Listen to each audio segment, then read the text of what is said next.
New Quinnipiac polling out today shows Vice President Kamala Harris leading Donald Trump in 3 blue wall states. She's up by 6 points in Pennsylvania, 5 points in Michigan, and 1 point in Wisconsin, the only state within the poll's margin of error.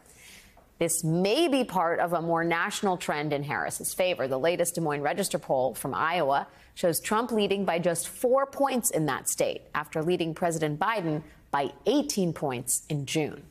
Joining me now is Simon Rosenberg, veteran political strategist and author of the Hopium Chronicles on Substack. Simon, thank you for being here tonight. I think a lot of people would like a dose of hopium right now. And I wonder if you see a connection between Harris gaining maybe as many as 14 points in Iowa, a largely white state, and doing better potentially in these 3 blue wall states. Do you see, I mean, should we be connecting dots there about what white working class voters might be doing, or is that overstating the case? Well, here's what we know, right? Since the debate, the election has probably shifted 1 or 2 points or even a little bit more in her favor. I mean, she was up 2 to 3 points before the debate. There's been a lot of polling post the debate, and it's all been sort of saying the same thing, which is that she's gained ground, and we'll know how much ground she's gained over the next few weeks.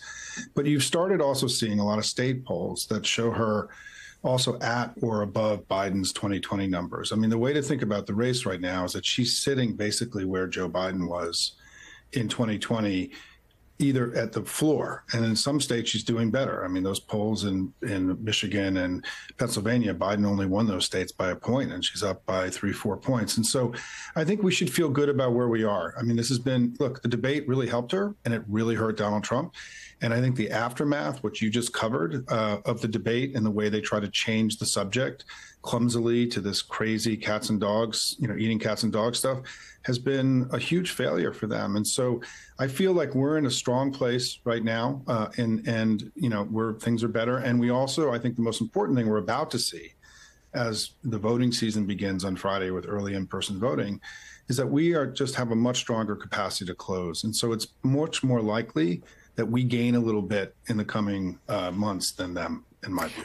In your blog today, talking about the race as it stands and the relative strength of the Democratic ticket, you noted that one of the most remarkable and encouraging bits of data in recent polling is how well liked the Democratic ticket is. Both Vice President Harris and Governor Walz are in or close to positive territory on what is called favorables and unfavorables in most polls. Do you attribute that to the likability, just as it is, of the Democratic ticket, or is it just the repellent nature of the narrative, the lies that Donald Trump is focused on? Because it is, I mean, I think it does gin up his base, but man, is it distasteful to a lot of Americans, even if they don't have opinions about Haitian migrants?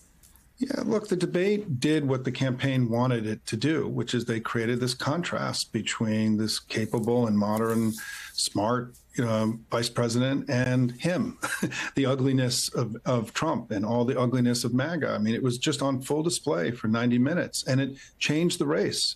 And so I think that, one of the things that is remarkable is there's just generally a view in polling that we're now at a point, given polarization or partisanship, that we may never see a president again in positive territory in favorables and unfavorables. And right now, Harris is in either even favorable or even in some polls, she's above. It's showing, and it's a big problem for the Republicans, because as we get to the end here, where people have to make their decisions, the people are undecided, our side is seen as much more favorable and much more in a much more favorable light than they are. And I think that the other thing is that Trump continues to make this negative noise. I mean, I think that we have a joyous, positive message to take to the American people. All they have is anger and ugliness. And I think that's also not going to serve them well when they're behind in the race as they are now. They don't really have the ability to generate positive stories about their ticket anymore. And that's a big problem when you're losing. Do you think the Teamsters non-endorsement matters? It's, I think, 59.6% of the union supported a Trump endorsement compared to 34% supporting a Harris endorsement. Does that worry you? Yeah, we'll see. I mean, I think that we have to recognize as a starting place is that this ticket has more enthusiastic union support than any ticket in modern times for the Democratic Party. And we also saw a lot of state and local Teamsters in the battlegrounds endorse today. So they were essentially, even though the national didn't endorse, in the battlegrounds where it really matters. You saw a lot of endorsements from local Teamster unions. So I think net, we still will probably have the most enthusiastic labor support that a Democratic ticket's had in many decades. And so I don't know that it's really going to be consequential, but we'll see. I mean, I feel like the campaign has worked very, very hard to make unions and union workers and union leaders central and to everything that they're doing. And they were very on display in the convention, right? And so I think that net, I think we're in good shape, but certainly we've got to try to pull as many of these Teamsters into our coalition as possible.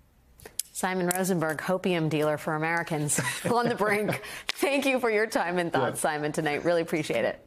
Always good to see you. Thank you so much.